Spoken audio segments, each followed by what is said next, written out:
하나님 아버지와 주 예수 그리스도로부터 오는 은혜와 평강이 이 자리에 계신 여러분들과 함께 하시기 바랍니다.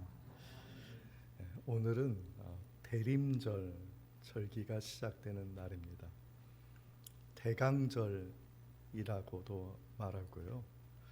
이 대림절의 대자는 기다린다는 뜻이고 임자는 임재한다는 뜻입니다.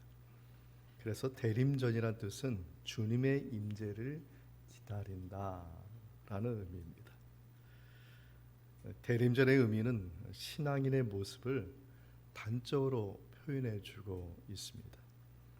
신앙인의 모습은 주님의 임재를 기다리는 모습이 아니겠습니까? 그러므로 신앙인에게 주님을 맞이하는 준비는 일상의 모습이죠. 우리는 늘 주님을 기다리는 그런 마음가짐으로 살고 있습니다. 성경을 보면 주님의 임재를 기다리는 사람들은 마침내 주님의 임재를 경험하고 주님으로 말미암아 찬양하는 것을 볼 수 있습니다.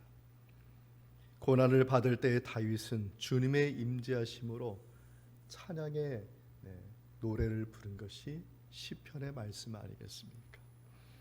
예수님이 태어날 당시에 성전을 떠나지 않고 주님 오시기를 기다리며 기다렸던 대표적인 사람이 시므온이라는 사람이고, 그리고 나이가 많은 안나라는 여선지자였습니다. 그들은 아기 예수를 가슴에 안고 주님을 경배하고 감사하였습니다. 성경의 위인들이 주님을 끝까지 기다리며 살았던 모습은 오늘날 신앙인들이 가져야 될 모습이라고 할 수 있습니다. 그러면 주님이 찾아오시기를 기다리는 신앙인의 모습은 어떤 특징이 있는지 본문을 통해서 살펴보고자 합니다.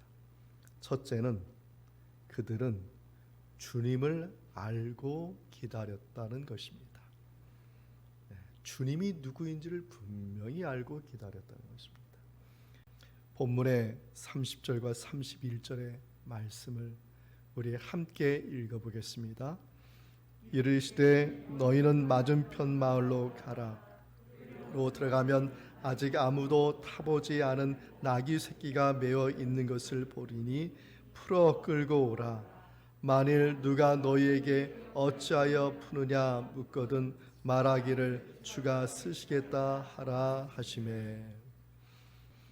이 말씀 감난산에서 예루살렘으로 가던 중 벳바게라는 마을과 베단이라는 마을을 지나가실 때 하신 말씀입니다. 무명의 두 제자에게 명령하셨어요.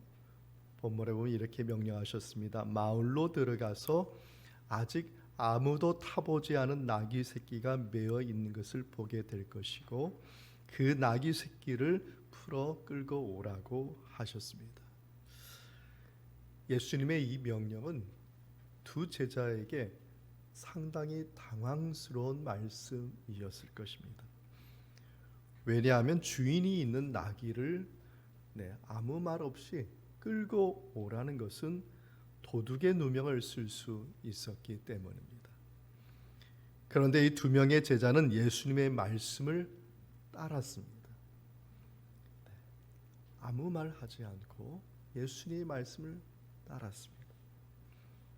그러면 이 두 명의 제자는 어떤 믿음을 가지고 있었기에 예수님의 그 당황스러운 그 명령에도 따라 행동할 수 있었을까요? 이 두 명의 제자의 믿음을 잘 보여주는 말씀이 오늘 본문의 말씀 28절 말씀 앞에 있는 열 문화의 비유에서 찾을 수가 있습니다. 비유에 보면 어떤 귀인이 왕위를 받으러 먼 나라로 가면서 10명의 제자들에게 한 문화씩을 나눠줬습니다. 그리고 말하기를 이것을 가지고 장사하라고 했어요. 당시에 이 문화라는 화폐는 아주 적은 돈이었습니다. 왕위를 받은 뒤에 이 귀인이 돌아와서 종들이 어떻게 장사했는지를 살폈습니다. 첫째 종은 한 문화로 10문화를 남겼고요. 둘째 종은 한 문화로 5문화를 남겼습니다. 그런데 마지막 종은 한 문화를 숨겼다가 한 문화를 그대로 주인에게 내놓았습니다. 이 귀인은 첫째와 둘째를 칭찬하면서 10도시를 다스릴 권세를 주고 그리고 5도시를 다스릴 권세를 주었습니다. 마지막 종은 있는 것도 빼앗기고 최후를 맞게 된다는 비유의 말씀입니다. 종들의 운명이 달라진 이유는 무엇일까요? 10문화를 남기고 5문화를 남겼다는 것이 이것이 기준이 아닙니다. 이 종들이 주인을 어떻게 알고 있었냐는 것입니다. 첫째와 둘째는 그 막내 종과 다른 마음으로 주인을 기다렸다는 것이죠. 잠시 일본 얘기를 하겠습니다. 일본 사람은 작은 불상을 사와서 자기 집에 모셔놓고 간절히 기도한다고 합니다. 그런데 이 불상의 특징은 눈에 눈동자가 그려져 있지 않는 불상입니다. 그 불상을 상대에 두고 앞에 두고 열심히 기도했는데 어느 날 그 기도의 제목이 응답이 되면 그 불상을 가지고 절에 가요.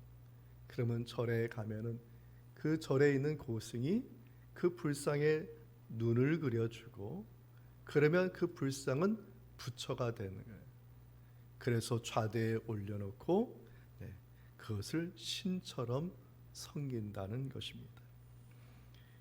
그러면 간절히 기도해도 기도가 응답되지 않은 불상, 눈동자가 그려지지 않은 불상은 어떻게 되었을까요? 쓰레기통에 버려진다는 것입니다. 그들에게 있어서 참신과 거짓신의 기준은 기도가 응답되느냐 안 되느냐를 가지고 참신과 거짓신을 구별했다는 것입니다. 신앙생활에 있어서도 하나님을 이렇게 생각하는 분은 없습니까? 이사야 1장 4절에 이렇게 말합니다.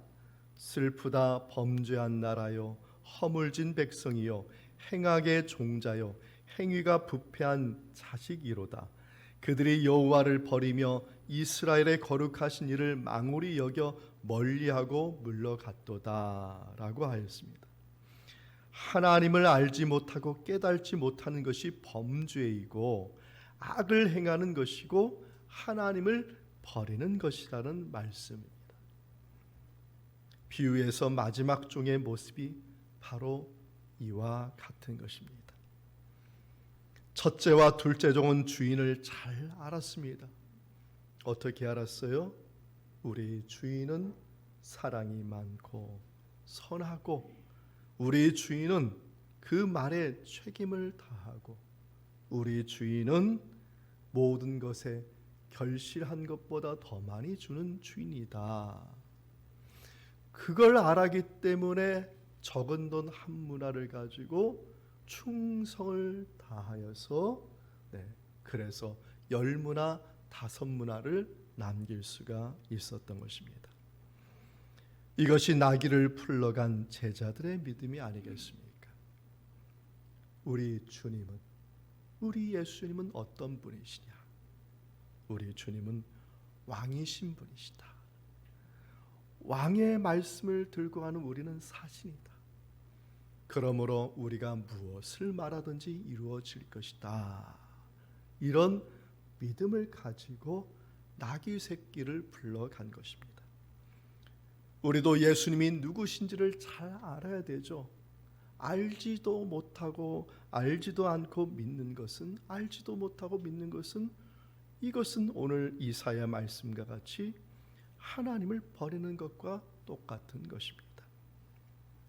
우리가 주님을 잘 알고 잘 알아서 정말 첫째 종과 둘째 종과 같이 충성하여 결실을 맺는 우리 모두가 다 되기를 소망합니다. 둘째는 주님을 아는 사람이라면 주님의 권위를 인정하는 사람입니다. 오늘 본문의 37절과 38절 말씀을 함께 읽겠습니다. 이미 감람산 내리막길에 가까이 오심에 제자의 온 무리가 자기들이 본 바 모든 능한 일로 인하여 기뻐하며 큰 소리로 하나님을 찬양하여 이르되 찬송하리로다. 주의 이름으로 오시는 왕이여 하늘에는 평화여 가장 높은 곳에는 영광이로다 하니. 이 말씀은 예수님이 나귀 새끼를 타시고 예루살렘에 입성할 때의 상황을 말하는 것입니다. 두 제자들이 예수님의 말씀대로 주님께서 쓰시겠다고 하라는 이 말씀에 순종하여 그래서 나귀 새끼를 가져왔습니다. 제자들이 그 나귀 새끼 위에다가 자신들의 겉옷을 올려놓고 예수님이 편안히 그 위에 타실 수 있도록 했습니다. 그리고 예수님의 뒤에 무리들이 있는데 이 무리들은 어디서 올라온 사람들이냐면 예루살렘 밑에 여리고에서부터 올라온 사람들이죠. 여리고에서 앞을 못 보는 시각장애인이 눈이 열리죠. 그리고 또 삭개오가 거기에서 나옵니다. 사람들이 다 흥분한 상태예요. 이제 왕이 오셨구나 하고 예수님을 따라서 수많은 무리들이 여리고에서 올라왔어요. 그들이 무엇을 했습니까? 자신들의 겉옷을 벗어가지고 마치 예수님 앞에 빨간 카페트를 쭉 가는 것 같이 자신들의 겉옷을 다 펼쳐서 그래서 예수님을 탄 나귀 새끼가 그 겉옷을 카페트 위를 걸어가듯이 걸어가게 하였던 것입니다. 그리고 수많은 무리들이 뒤에서 따르면서 얘기하죠. 찬양합니다. 뭐라고 찬양합니까? 주의 이름으로 오시는 왕이여 하늘에는 평화여 가장 높은 곳에는 영광이로다. 아멘. 여러분, 이 모습 속에서 뭔가 잘못된 것을 좀 발견하셨습니까? 당연하다고 생각하는데 지금 당연하지가 않은 상황입니다. 정작 지금 찬송할 사람들이 예수님을 따르는 무리들이어야 됩니까? 아니면 예루살렘에서 지금 성 밖을 쭉 서서 쳐다보는 그 사람들이 지금 찬송을 해야 되는 것입니까? 본문은 예수님께서 왕으로 지금 예루살렘에 입성하고 있는 것입니다. 예수님의 뒤를 따른 제자와 무리들은 마치 전쟁에서 승리한 군병과 같은 거예요. 고대에는 왕이 전쟁에서 승리하고 뒤에 승리한 군사들이 성에 입성할 때 왕을 향해서 군사들 향해서 찬양과 환호를 부르는 사람이 누구냐면 성에 있는 사람들이 왕을 향해서 찬송하고 군사들을 향해서 환호하게 돼요. 그게 관례. 예루살렘에 있는 사람들도 예수님이 메시아라는 짐작은 하고 있는 상황이었어요. 그런데 예루살렘에 있는 사람들이 지금 뭐 하고 있는 모습이냐면 침묵하고 있는 상황. 그들이 침묵한 이유는 무엇이겠습니까? 예수님을 만왕의 왕으로 인정하고 있지 않는 것입니다. 그럼에도 불구하고 예수님의 뒤를 따르는 사람들은 조용한 그 예루살렘 성 사람들, 의심의 눈초리로 쳐다보는 그 사람들을 향해서 거기에 개념치 않고 예수님 뒤를 따라가면서 환호하면서 찬송하면서 찬양하면서 예루살렘으로 들어가고 있었다는 것이죠. 그들의 찬양하고 찬송할 이유가 무엇이겠습니까? 왜 예루살렘에 있는 사람들은 침묵하고 있었을까요? 그 그 답이 본문 37절에 나와 있습니다. 37절에 보면 제자들과 무리들은 자기들이 본 바 모든 능한 일로 인하여 기뻐하며 큰 소리로 찬송하였다고 하였습니다. 자기들이 본 바 모든 능한 일로 말미암아 찬송했다. 그들이 본 것이 무엇이겠습니까? 구약에 말씀하시고 구약에 예언된 그 말씀이 예수님으로 말미암아 성취되고, 예수님이 갈릴리에서 행하신 그 치유의 사건, 기적의 사건들을 통하여서 이분이 진정 만왕의 왕이시다라는 것을 확신하게 된 것이죠. 그래서 그들은 그 왕의 권위에 순종하여서 나귀 새끼를 가져오라면 가져왔고, 그리고 왕의 권위에 순종하여서 예수님을 따라가며 환호하고 찬송한 것입니다. 누가복음 4장 18절과 19절의 말씀을 보면 이사의 예언이 이루어졌다 말하죠. 포로된 자에게는 자유를, 눈먼 자에게 다시 보게 함을 전파하며 눌린 자를 자유롭게 하고 주의 은혜의 해를 전파하게 하려 하심이라. 아멘. 제자들과 무리들은 예수님이 보여주신 기적을 통하여 만왕의 왕이심을 믿게 되었고, 그 만왕의 왕이신 그 주님의 그 권위를 인정하고 그 권위에 따랐다는 것이죠. 이것은 단순히 예수님을 아는 것과 전혀 다른 차원인 것입니다. 우리의 믿음은 주님의 권위를 거부하지 않는 데서 오는 것이. 다시 말해서 믿음의 역사는 주님의 권위를 100% 받아들이고 인정하는 데서 믿음의 역사가 일어나는 거예요. 우리에게 찾아오시는 그 분, 주님, 그 예수님은 만왕의 왕이시고 하나님이신데 그 하나님의 그 권위를 인정할 때 우리 믿음이 생기는 것이지, 그 권위를 인정하지 않는다면 예루살렘 성, 침묵하고 있는 예루살렘 성 그 거민들과 똑같은 것이 된다는 것입니다.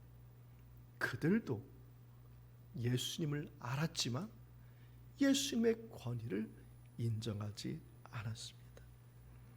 우리가 이 땅에 살지만 신앙인은 주님의 권위를 입고 사는 사람이에요. 우리는 이 땅에서 주님의 권위를 입고 사는 사람이에요. 그래, 그 권위로 우리가 사는 것이. 로마서 13장 14절에 이르기를 오직 주 예수 그리스도의 옷을 입고 정욕을 위하여 육신의 일을 도모하지 말라고 했습니다. 우리는 예수 그리스도의 옷을 입었는데 그 입는 것은 뭐냐면 그분의 권위를 입는 것, 그분의 권위에 우리는 인정하는 것이고, 그래서 주 예수의 이름으로 우리는 선포하는 거예요. 그분의 권위로 선포하는 것이죠. 여러분이 기도할 때마다 마지막에 예수 그리스도의 이름으로 기도하는 것은 그분의 권위에 의지해서 기도하는 거예요. 그분의 그분의 권위에 의지해서 기도하고 그분의 권위로 명령한 거예요. 주께서 쓰시겠다고 하라. 그분의 권위에 순종하여 주께서 쓰시겠다고 한다. 그렇게 말했더니 나귀 새끼를 순전히 내놓게 된 것이 아니겠습니까? 우리의 삶은 주님을 아는 데서 끝나면 안 되고요. 내 안에 찾아오고 우리 안에 함께 하시는 그 주님의 그 권위를 인정하고 주님의 통치를 인정하고 그 통치가 이루어지는 믿음의 삶으로 주님을 맞이하는 것입니다. 이 대림절 기간에 우리를 찾아오신 그 주님의 그 권위에 정말 그 권위를 인정하고 따를 수 있는 우리 모두가 다 되기를 축원드립니다. 셋째는 주님의 권위를 인정하는 사람이라면 주님이 반드시 뜻을 이루신다는 믿음을 갖고 사는 사람들이 되어야 됩니다. 본문의 39절과 40절 말씀을 함께 읽겠습니다. 무리 중 어떤 바리새인들이 말하되 선생이여 당신의 제자들을 책망하소서 하거늘 대답하여 이르시되 내가 너희에게 말하노니 만일 이 사람이 침묵하면 돌들이 소리 지르리라 하시니라. 아멘. 예수님을 따르는 제자와 무리들은 예루살렘 성을 입성하고 나서도 계속해서 예수님을 찬송하고 있는 거예요. 성 밖에서만 아니라 성 안에 들어가서도 무리들이 다 그냥 온 예루살렘이 그냥 울려 퍼지도록 찬양하고 있는 거예요. 당시 예루살렘에는 그곳에 사는 사람이 한 3,000명 정도 되었다고 합니다. 근데 지금 예수님이 예루살렘에 입성할 때는 명절이죠. 유월절이란 명절이었습니다. 이 유월절이 명절이 되면 예루살렘 안에는 몇만 명이 모였냐면 10만 명의 사람들이 모였습니다. 많은 무리들이 지금 예수님에 따르는 그 무리들의 찬양 소리를 듣는 그 10만 명이 지금 뭐 하고 있었어요? 침묵하고 있었잖아요. 지금 예루살렘에 있는 사람들이 소수의 사람이 아니라 유월절 몇만 명이 되는 사람들이 다 침묵하고 그 가운데 들어가서 몇백 명이 되는 사람들이 찬송하고 있으니 영적으로 지금 얼마나 지금 갈등 가운데 있었겠습니까? 그 예루살렘에 있는 사람들은 예수님이 메시아임을 짐작하고 있지만 예수님의 권위를 인정하지 않고 그 통치를 거부하고 있었으니 영적으로 큰 충돌이 분명히 있었을 거예요. 그래서 예루살렘 성의 대변인격에 해당되는 바리새인들이 예수님께 와서 간청하는 것입니다. 제자들과 무리들을 책망하여 달라고. 우스꽝스러운 모습이죠. 우스운 모습으로 보이지 않습니까? 우리 신앙인들도 우스운 모습이 좀 있어요.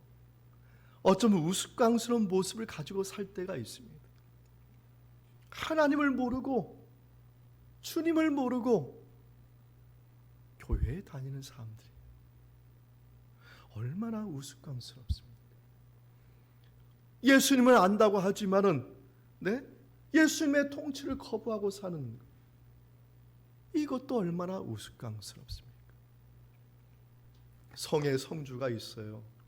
그 성에 사람들이 많이 살고 있어요. 그런데 성에 사는 사람들이 성주를 인정하지 않아요. 얼마나 우스꽝스럽습니까? 하나님의 나라예요. 하나님의 나라에 사는 사람들이 하나님의 나라의 주인이신 예수님을 인정하지 않고 산다는 것, 이건 말도 안 되는 모습인 것입니다.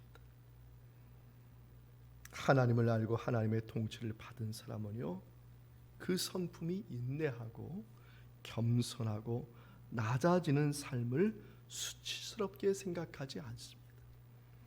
다윗의 모습이 이와 같습니다. 그는 어려서부터 사무엘 선지자에게 기름 부음을 받아서 왕이 될 제목이라고 이미 선택을 받았습니다.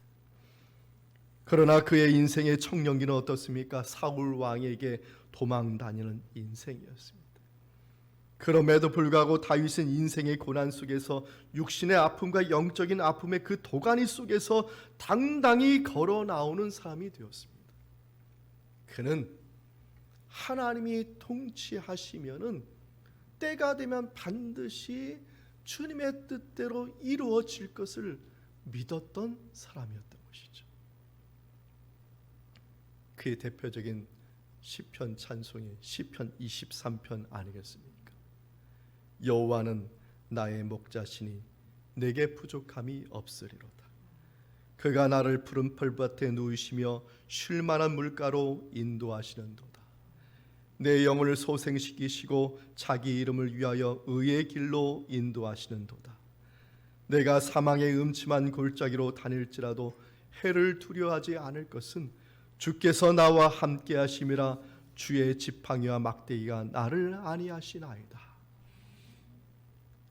다윗은 이 고백처럼 반드시 하나님께서는 이루실 것을, 하나님이 통치하시면 지금은 어렵고 고난의 시기이지만 하나님이 통치하시는데 뭘 근심하고 걱정할 것이 있느냐는 것이죠. 마태복음 10장 29절에 이르기를 참새 2마리가 한 아사리온에 팔리지 않느냐. 그러나 너희의 아버지께서 허락하지 아니하시면 그 하나도 땅에 떨어지지 아니하리라고 말씀하셨습니다. 하나님이 통치하시면 염려할 것도 없고 근심할 것도 없다는 것이죠. 여러분, 사람이 하지 못하면 하나님이 하십니다. 인생은 처음부터 끝까지 하나님이 하시기 때문에 살 수가 있는 것입니다. 구원이 그렇지 않습니까? 생명이 그렇습니다. 평화가 그렇습니다. 사랑이 그렇고 용서가 그런 것입니다. 그래서 사망의 음침한 골짜기를 다닐지라도 두렵지 않는 것입니다. 하나님이 일하시기 때문입니다. 원수의 목전에 있을지라도 하나님이 하신 일이라면 두려워하지 마십시오. 조금 힘든 일, 어려운 일도 하나님이 허락하셨기 때문에 그 허락하셨을 때는 하나님의 뜻이 있는 것이고 그것을 통해서 어떻게 됩니까? 푸른 초장과 쉴만한 물가, 원수의 목전에서도 기름 부으시는 그 주님의 은혜를 주시고자 하는 하나님의 계획이 있는 것 아니겠습니까? 이 하나님의 은혜를 침묵하고 있다면 주님께서 말씀하셨어요. 돌들이 소리를 지르리라. 마지막으로 본문의 40절 말씀, 돌들이 소리를 지르리라. 저는 이 마지막 말씀이 저의 가슴을 뛰게 만들었습니다. 우리는 돌과 같습니다. 상징적이고 비유적인 말씀이지만 돌들조차도 복음의 가슴이 뜨거워지고 입을 벌리지 않을 수 없다는 말씀이 가슴을 뛰게 하는 것입니다. 왜 우리는 가슴이 뛰지 않습니까? 하나님을 알지 못하기 때문에, 하나님의 권위를 인정하지 않기 때문에, 하나님께서는 반드시 그 행하신 것을 이루신다는 그 믿음의 확신이 없기 때문에 우리는 주님을 안다는 것에만 만족하여 살고 있지 않습니까? 주님의 그 왕의 권위와 그 통치를 부정하고 살고 있지 않습니까? 입을 벌린 돌들처럼 우리도 복음으로 다시 뛰어야 됩니다. 하나님 알기를, 예수님 알기를 우리는 생명처럼 알아야 되고 예수님의 통치를 나의 생명처럼 우리는 받아야 되고, 그리고 어렵고 힘든 일이 있어도 주님의 통치하시면 반드시 이루어지고 믿고 있다면 저와 여러분의 이 돌같은 마음속에 굳어진 그 심장이 그 복음으로 말미암아 뜨겁게 다시 뛰고 그 뜨거운 마음이 우리의 입술을 열어서 하나님을 어찌 찬양하지 않을 수가 없겠습니까? 예수님을 따르는 그 백성들 다 돌같은 사람이었지만 그 예수님을 경험하고 나니까 찬양하지 않을 수가 없는 것이죠. 10만 명의 사람들이 앞에 가로막혀 있어도 그 수백 명의 사람들은 그들의 입을 벌려서 하나님을 찬양하고 뜨겁게 하나님께 영광을 돌렸다는 것입니다. 저는 이것이 우리에게 영적인 전이가 되었으면 좋겠습니다. 도전이 되었으면 좋겠습니다. 은혜가 되어서 주님을 살아있는 마음으로 맞이하는 이 대림절 기간이 되기를 주님의 이름으로 축원합니다. 아멘. 이 말씀의 은총이 예수 그리스도 안에서 여러분의 마음과 생각을 지키시기 바랍니다. 아멘.